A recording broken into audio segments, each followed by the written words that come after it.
I want to introduce Pakake, Winiata, and he's going to tell the story of, yes, I think he was just now, but he's going to talk. Ready?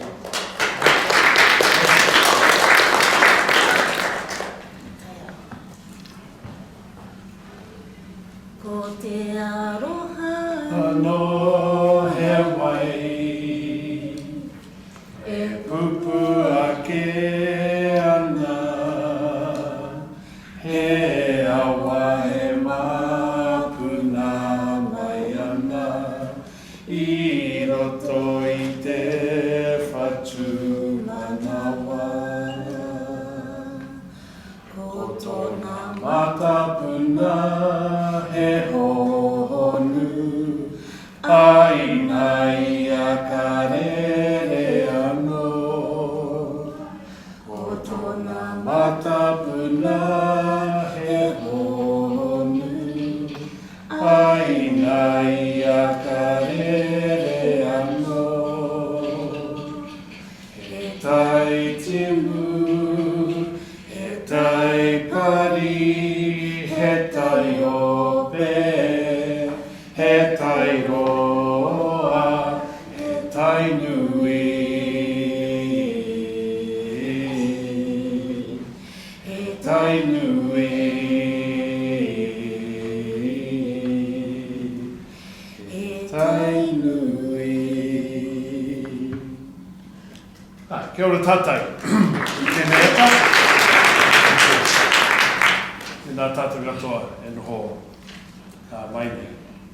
E mihi ake ana kia koutou. I want to acknowledge first and foremost the people of this country, this Umbangia, mihi ana kia koutou. And to our kaumātua here, it's what we call elders at home, our kaumātua here, who are here. And I've heard the words like uncles and aunties being used, so I want to acknowledge you as well for being here. At home, for us younger ones, probably getting a little bit the other end of it, but anyway, when we, in events like this, we take great solace when we see our elders present.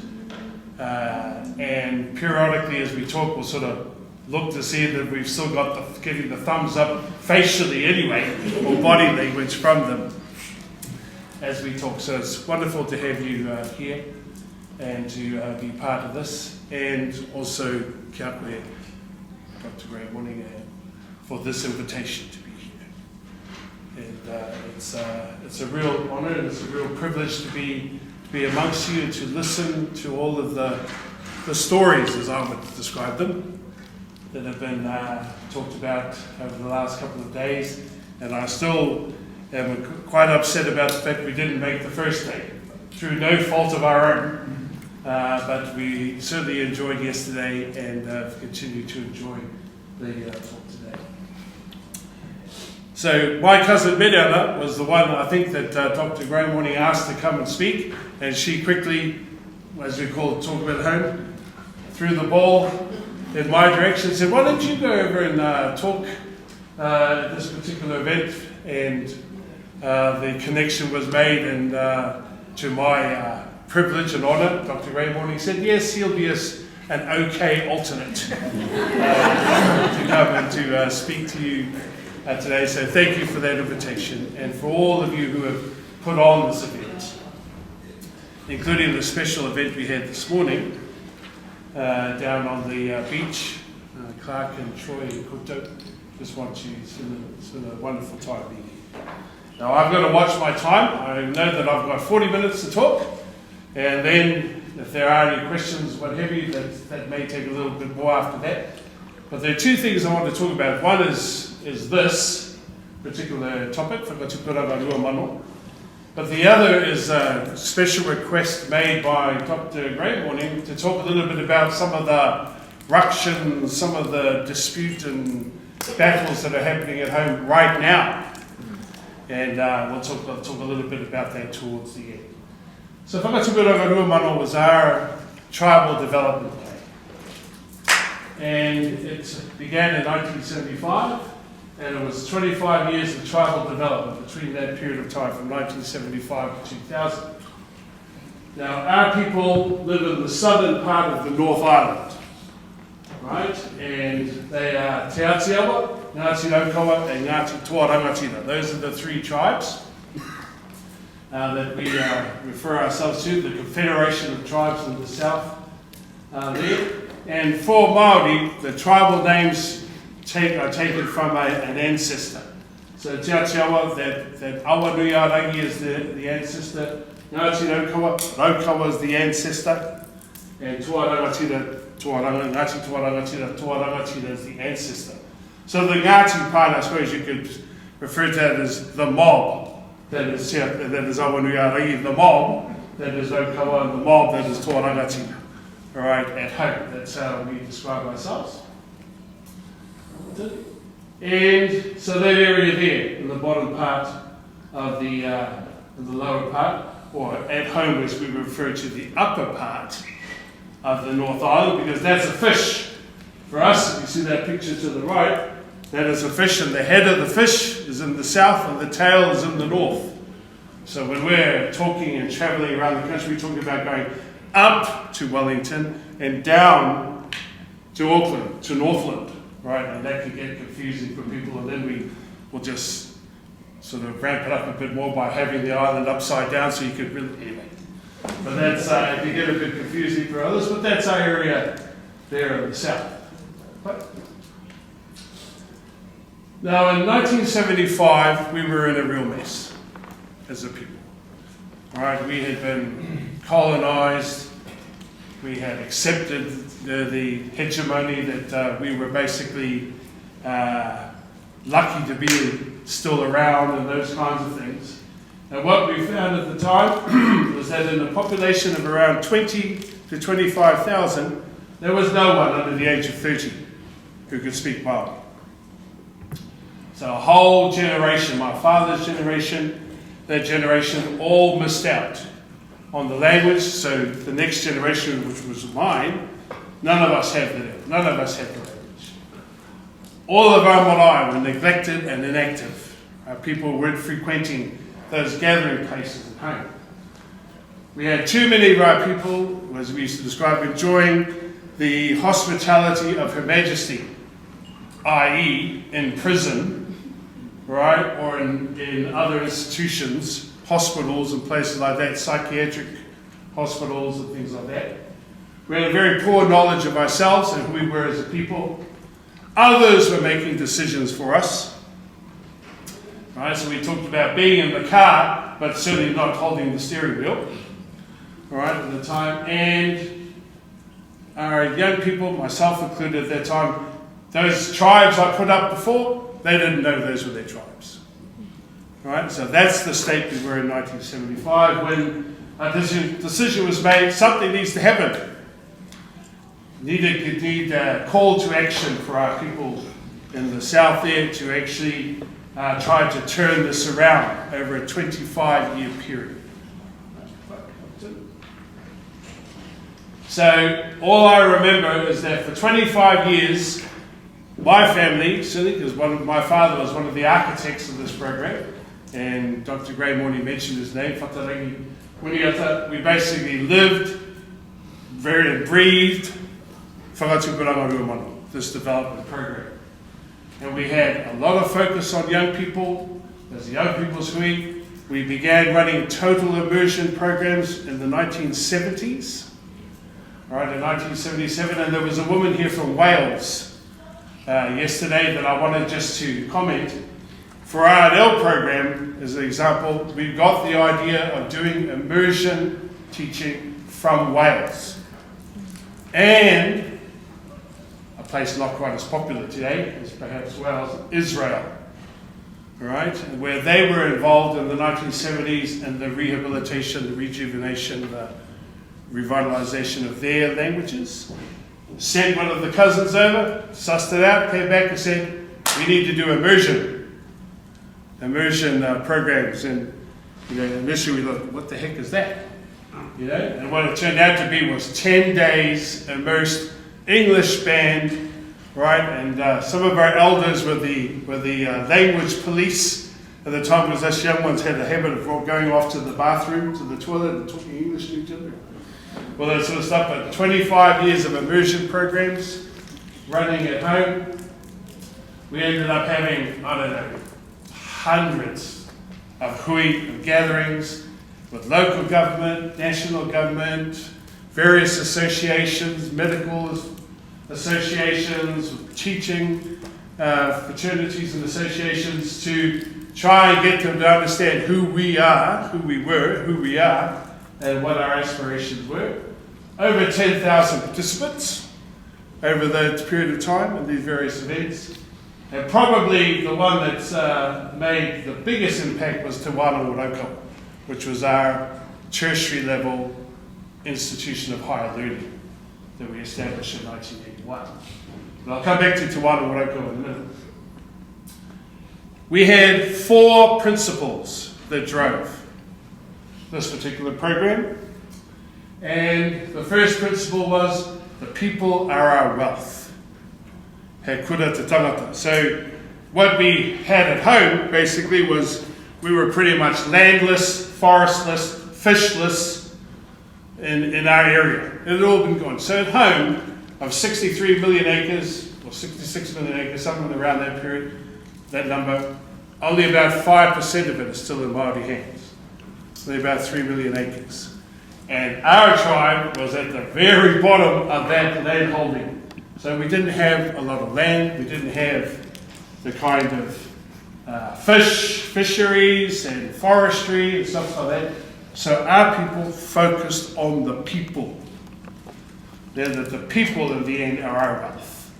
There's a lot of the effort went into developing our people, and particularly young people. And one of the things that I know that was really important around getting our people was around naming our kids, returning to traditional Māori, tribal, ancestral names.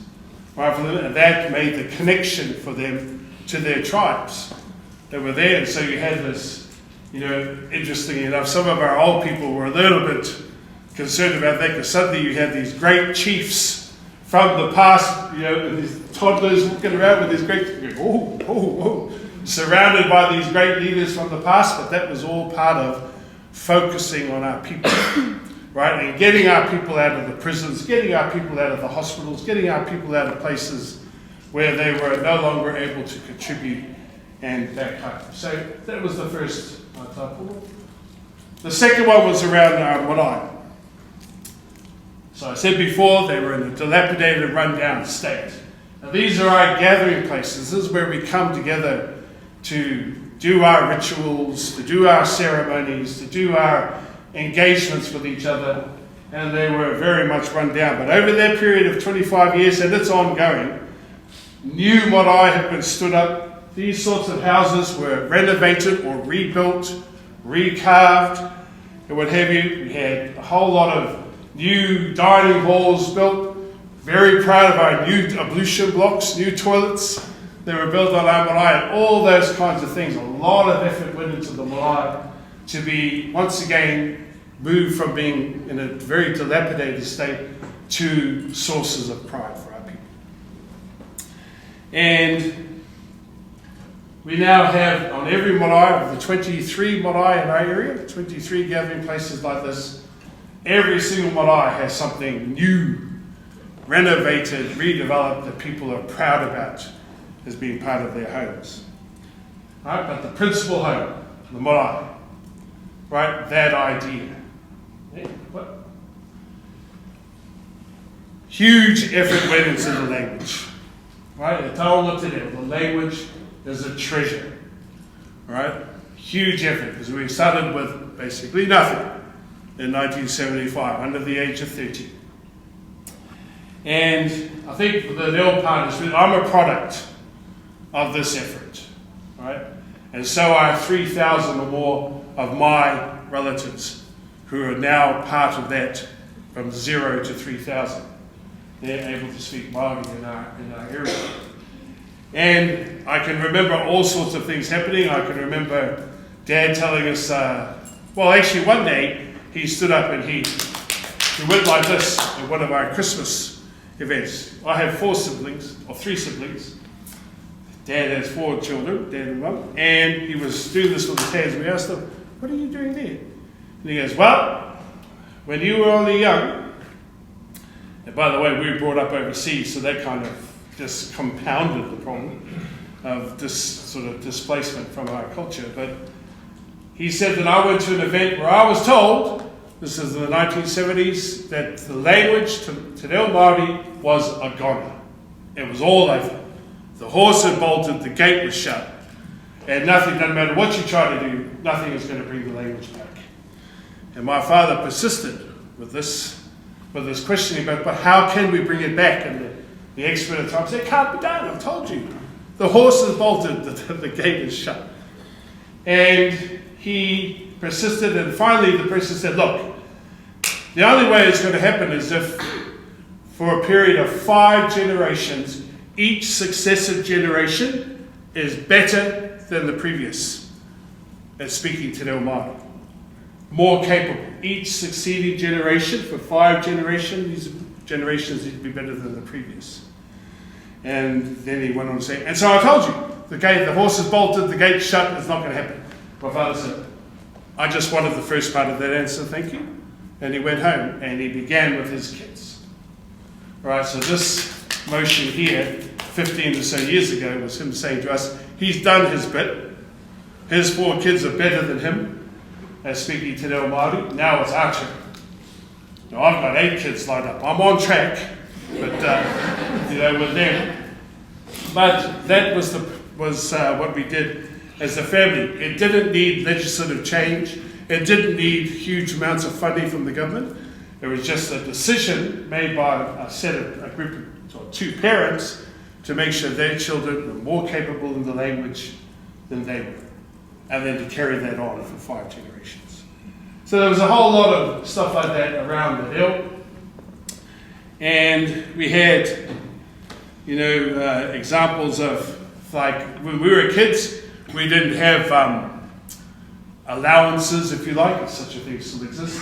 If me and my brothers and sister wanted money to buy something, we had to write in Māori, 50 cents a page we were paid by our father. So we wanted to go to the movies or something, we were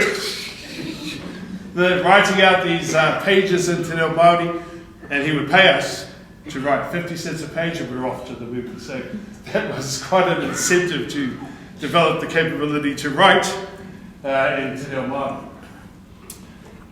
And there were other things that happened. But one of the things I remember the most was sitting behind. So when we have our ceremonies, there's all the speeches of welcome, and we would be placed behind the speaking bench by our father, and he would give us a target. Right? And today's welcoming that occurs today, you are to collect 40 new words and 10 new sentences.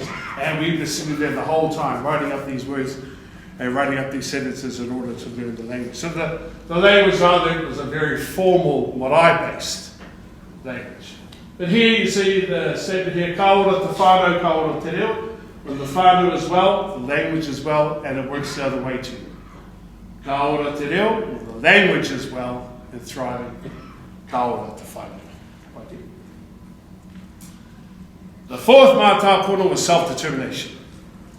This is our family here, the Winiatas, who are part of the team, my mother and father, on the end here.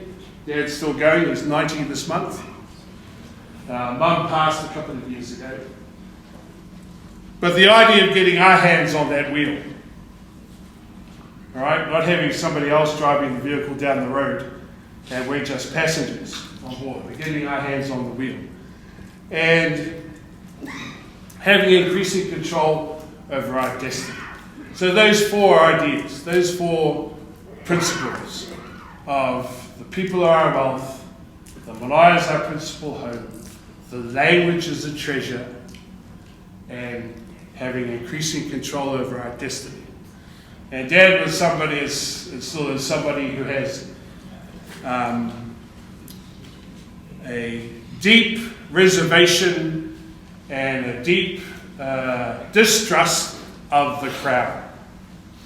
And he has passed that on to all that he has touched, all that he has been part of, and including to his kids, all right, where whenever there's any engagement with government organisations, what have you, the answer, consultation, the answer is always no, out of principle. The answer is no, that's not acceptable.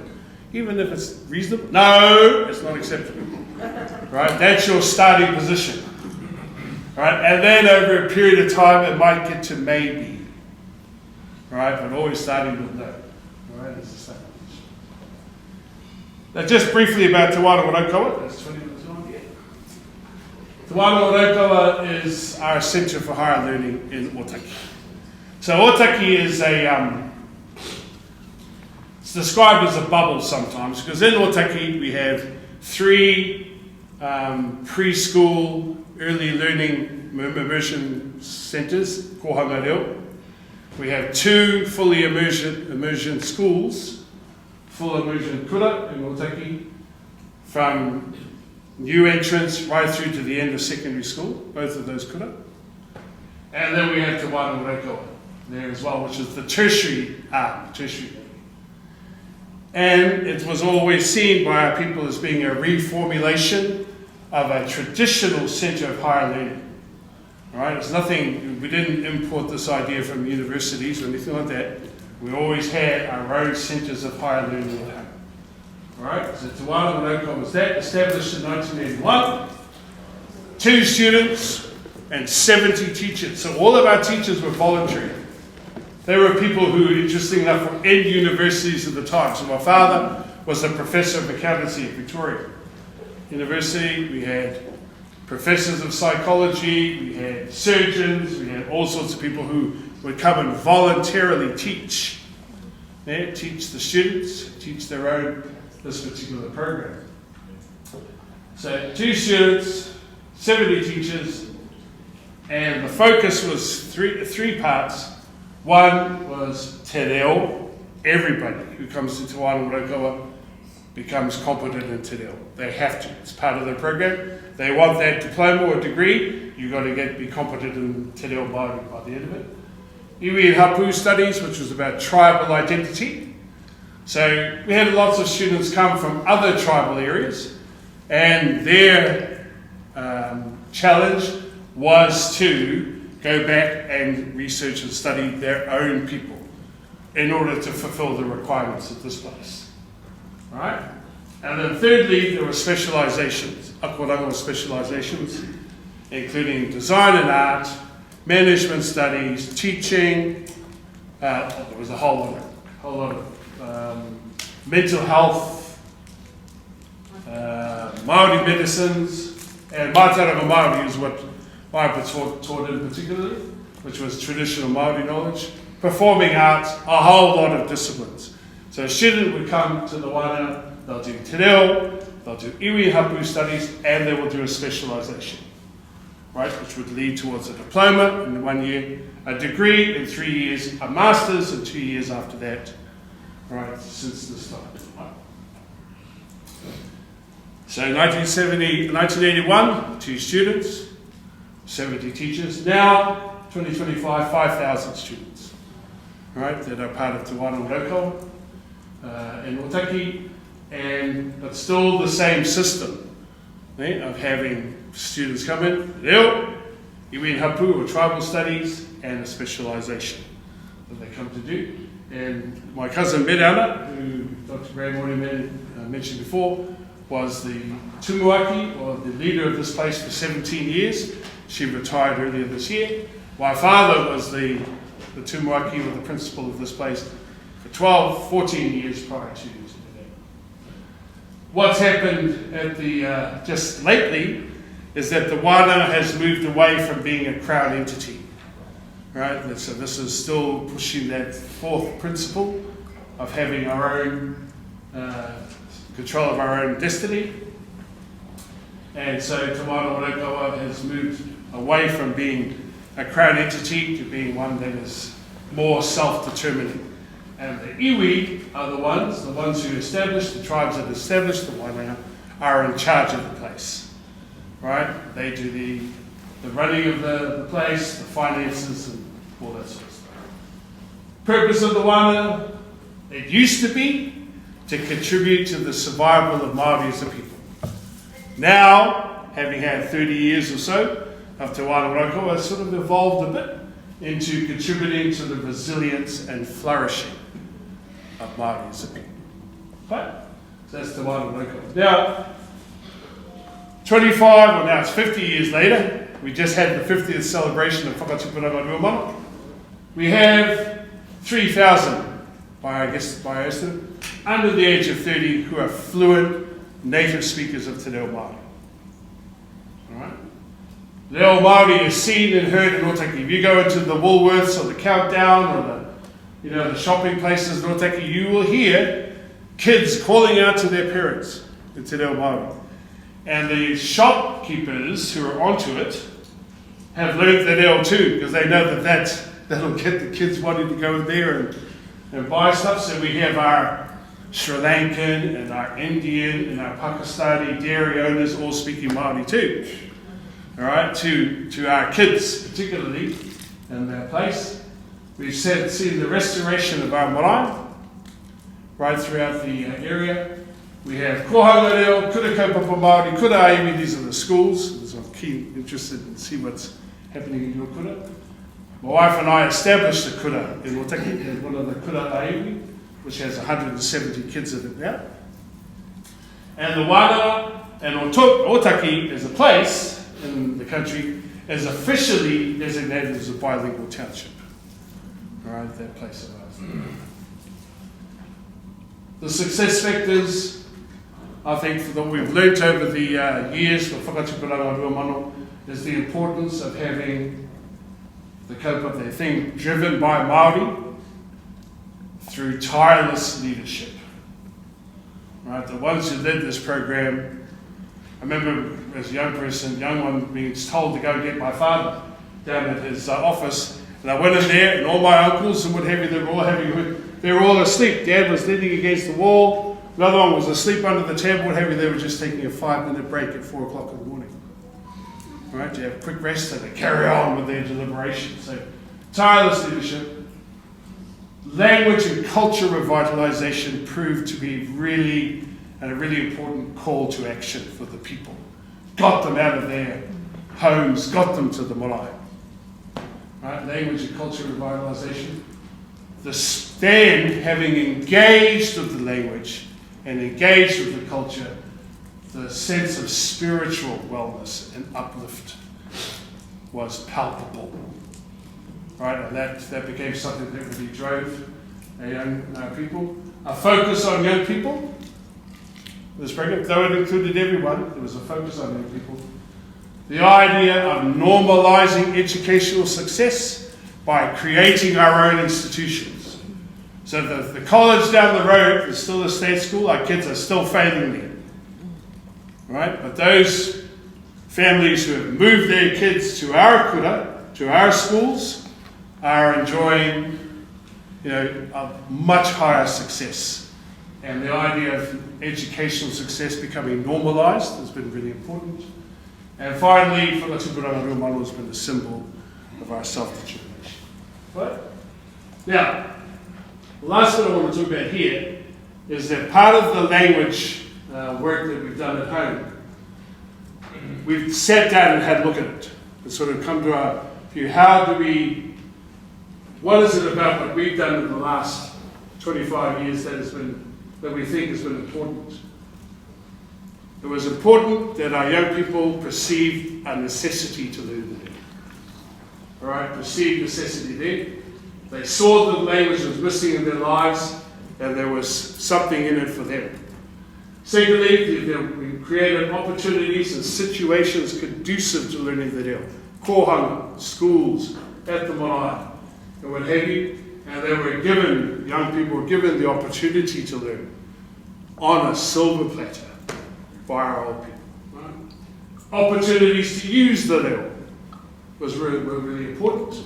Yeah, total immersion of it, but the idea of eventually getting to the place where you became an orator, or one of those that did the calling to visitors onto the marae, that was an end point that was really exciting for young people. No impediments to participation, so cost minimal, right? Having the events happen around the marae in the area meant that people could get to those places.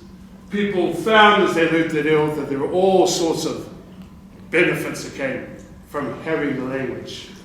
At home, helping at the marae, being able to compose waiata songs, becoming teachers of the language, that sort of thing, that was seen as important. And having an infrastructure there with the Raukawa trustees, who were the ones who ran it. So, Lamara, our theory about language acquisition and maintenance and revival is perceived necessity, apparent opportunities and situations conducive to learning the reo, opportunities to use the reo, no impediments to participation, multiple benefits from learning the language, and a group, an infrastructure, a driven group to keep it all going. Right?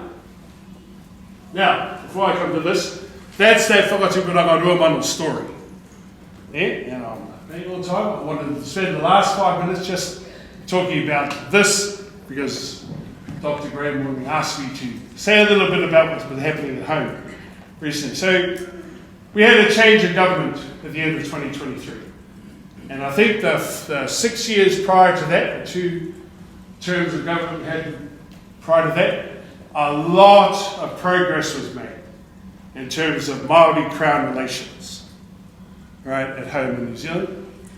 Then there was a change of government, a completely different stripe came in, and they have pretty much tried very hard to walk it all back, right, all of that progress that had been made between Māori and Crown relations. So you had this crowd come in, the ACT Party, 1 of 3 in a coalition.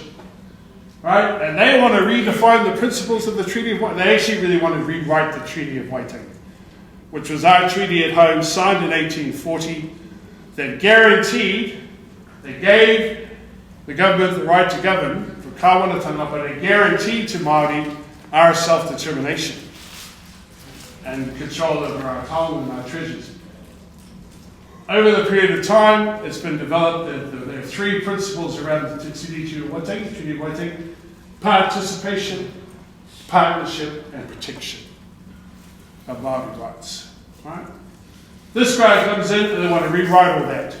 And basically, when you see what they promoted, the idea was to basically say there is no such thing as a privileged or important, distinctive position for Māori people. Everybody, we're back to the old, we're all New Zealanders sort of refrain that used to occur in the past. So they wanted to rewrite those principles. Many critics, Māori particularly, said that that would completely diminish Māori rights and undermine the existing treaty settlements process. It was highly debated. It went through a part of the process in Parliament, and our people said, look, there are fundamental issues around treaty interpretation, Māori rights, relationship with the Crown, and Māori. Strong opinions on both sides. We think that this crowd here has been somewhat encouraged by what's happening in the US. Right? There's a whiff of sort of Trumpian politics going on here as well. And there's activity. So our people hit the streets. Right? And this was November last year. November 2024. But what you'll find as you see, look at some of these shots, it wasn't just Māori. Right? Some 50,000 people marched. Well, actually, the march went right through the country, but they sort of convened, gathered in Wellington. And not just Māori, but also a lot of what we call now, we're tangata whenua, people of the land. And those Pākehā people that support the idea of the Tiriti o Waitangi, what it means, are called tangata tiriti, treaty people. Right? Tangata tiriti. So there were a lot of tangata tiriti, and we could just sort of kind of cast your eye over that, you can see, though I'm fairly fair, these people, I'm pretty sure the Pakake in here in some of these shots. Yeah, so there were some fairly straight up t-shirts going around the place and what have you on the day. Right? So the ACT Party argued that the current interpretation of the treaty has led to division and inequality, but what actually happened was their opposition to that led to all the division and inequality. But our people feared the bill would erode those existing rights afforded to Māori under the treaty, particularly around co-governance and resource management, which this particular crowd, the ACT Party, hated. The idea that the Māori sitting at the table, right, at local government level, dealing with water rights, dealing with land management. That's a pain in their idea. So they attempted to make some changes. It went through a snake committee process. 30,000 submissions were received, 98% against their bill, and 50,000 people took to the streets. So eventually, after all of this, the bill was voted down. It was not accepted in the end. It was not passed by Parliament, what have you. And you can see here, that's the parliamentary precincts. The estimate, well, some of the police estimated there was more like 90,000 that gathered in Wellington to protest this. And so you can see all those people there in and around the parliamentary buildings. It was a fabulous day. It really was. And to see just everybody who was there, not just Māori, yeah, but Pacific Island people, Pākehā people, people of all ethnicities who believe that the future of Aotearoa lies with the Tiri Tio Waitangi and its enactment and its expression. Now this is just some of the family. This is my mother and father-in-law. This is my wife Alina's parents and their uncle, and this is our kids. Three of them anyway, over here. Margie with us, and that big fella there, one who had that tefa, just helping some of the other young ones follow him through the crowd. So that's the Treaty Principles Bill that you asked me to talk briefly about, Dr. Granwood. But my main message was around Whakatupuranga Rua Mano, and that is 35 minutes. Something like it up.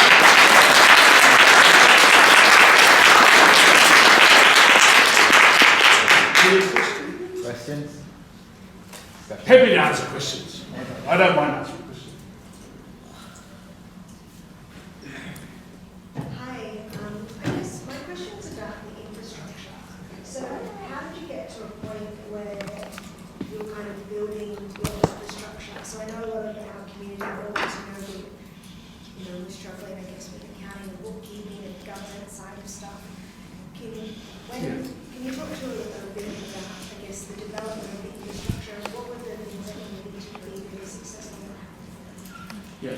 Whakatupuranga Rua Mano, that particular program benefited from the fact that one of our marae at home has marae trustees who represented all the other marae in the region. And so what ended up happening was that we had what was effectively a form of parliament for ourselves. Every marae, every sub-tribe represented on the Raukawa trustees. And so they were the ones who provided the framework, the foundation for the program. And we had lots of people trained, like Dad was a professor of accountancy, so he dealt with all the books. And, there are other people there who are business people who helped us set up the financial side of the programs, and that was all voluntary. But the fact that we had this kind of a parliament that existed by having representatives from all the marae meant then that Te Wāngaroko became a place that could do its stuff on all of the marae in the region. Right? So that's how and then when the wānau was set up, it then became part of the tertiary system in the country, and that comes with per head funding and all that sort of stuff. Atano? I'll add something. In 1997, I traveled, I stopped in New Zealand for a month with my children and stayed at Mariana's sister's place, not Rachel, yeah. Rachel's place for a month. That's when I met Whakatupuranga. And at one point in our discussion, he was talking about the college, the university that had been set up, and how everyone there was volunteer. But what he said to me was interesting. He said, "We are being challenged." And I asked him, "What do you mean?" He said, "We have a student now who's written his doctoral degree all in Maori. Now we have to find the experts to be able to assess it." And I thought that was incredible in that amount of years.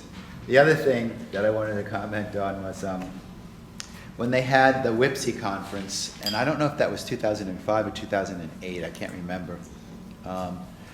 But I was there, and I went to it was in Hamilton, and I remember going to the shopping mall near the airport there, and it was just your standard shopping mall. But I traveled back there around 2010, I believe, or 12, somewhere, and I was flying through, I was in Australia, I was flying through and stopped over on my way back to Montana, and walked to that same mall, and when I went in there, all I heard was Maori. There were young mothers sitting on the seats or whatever, the little round things sometimes you find in malls, talking to their 2- and 3-year-olds in Maori. And then I heard shopkeepers talking Maori as well. And that was a transition. And so Tyson talked about not colonizing, what was the word? Creolizing. And I guess that's an example of it. So the shopkeepers were all talking Maori because the people coming in spoke Maori and they wanted their business, and so you learn. And so I just wanted to add that comment in. There's lots of stuff I could add to that, but I won't. Maybe that'll draw some other questions out. Well, I was curious, you didn't mention in your presentation anything about language nesting, but that's something that you hear about a lot that happened in the Maori context. So could you speak a little bit about what that looked like and how that was? Yeah, I did mention it briefly, but the early childhood, the Kohanga Reo. So one of I know some people are quite staggered by the fact we could start off our schools, right, straight into immersion, straight away. No need to kind of stagger it in. And that's because of the kohanga. Right? So the Kohanga Reo movement at home is a preschool language nests. And they began in the early 1980s, and by the time those kids were starting to graduate, having spent 3-4 years at these language nests, Kohanga Reo, they then needed somewhere to go.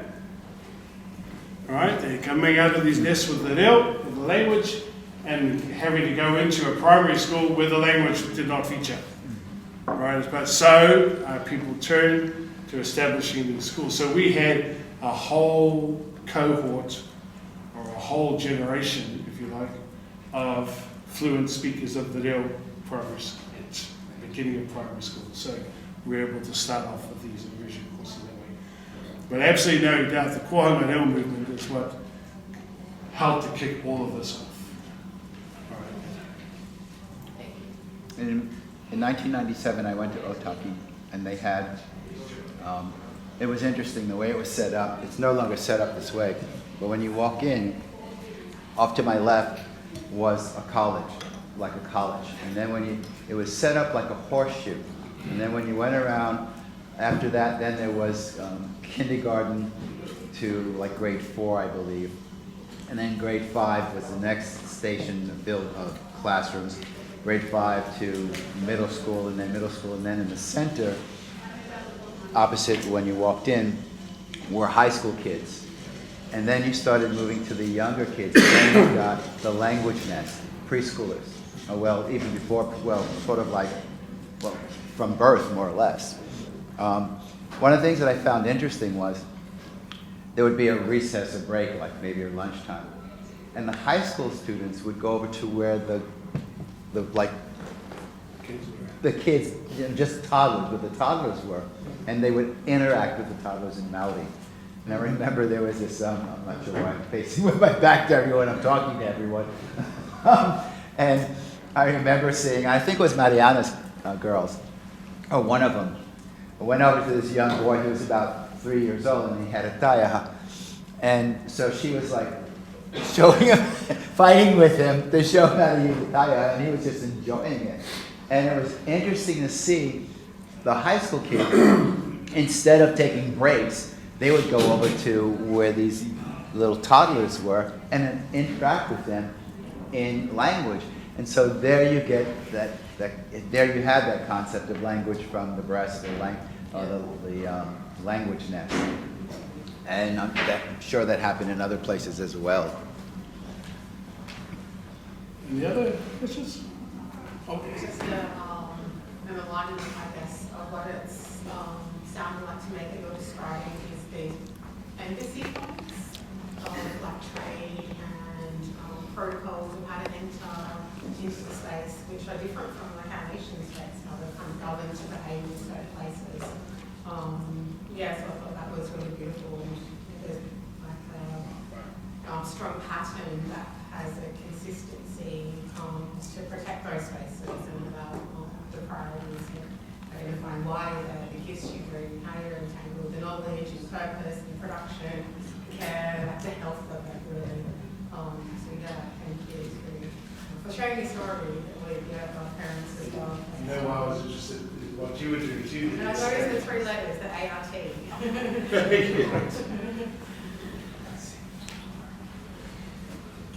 you. I just wanted to, you were saying before with your early childhood, children, they were full of nerves before they got into the 4 years, before they got into the next stage of primary school. What would your, it's a little bit different. We got Kurai, that we're getting a lot of language to 3-year-olds, 4-year-olds, leading into our Ngāti, which is our kindergarten class, which hopefully will transition straight into, we're still getting a lot of language, but not necessarily full immersion, because we're looking to go into full immersion. What would be your, you said you had 3 areas for university ways to focus on. What would your focus points be for our kids going into full immersion, say in 2 years from Kurai? What would your focus points be? Study reading, or stuff like that? Interestingly, I think the experience has been, and I'm really conscious of trying to speak loud so you can hear me. Yeah. Thank you. Go on. The issue actually isn't with our kids. I mean, what we saw at home is that, even a child that didn't come through Koana, put them into the immersion environment, and they pick it up really quickly. They're like sponges. Kids. Where the challenge is having teachers that are able to deliver the curriculum totally into their body. And so the wānanga, the tertiary part of it, has played a huge role in that, in giving the language support and teaching support to those teachers to be able to carry on. Because the wānanga basically literally has 2 full immersion schools within literally stone's throw. You can literally throw a stone and hit one kuta in that direction and one kuta back in this direction. All right? And so the wānanga has played a huge part of that in developing our teaching. Bye-bye. All right, just to finish, we just want to make a couple of presentations. Just this morning, we had a beautiful ceremony, and I want to, Helena and I want to just acknowledge. It was. We went down to the beach empty-handed. Thank you.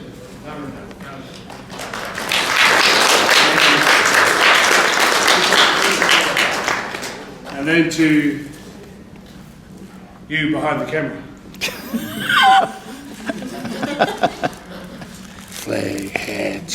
Oh.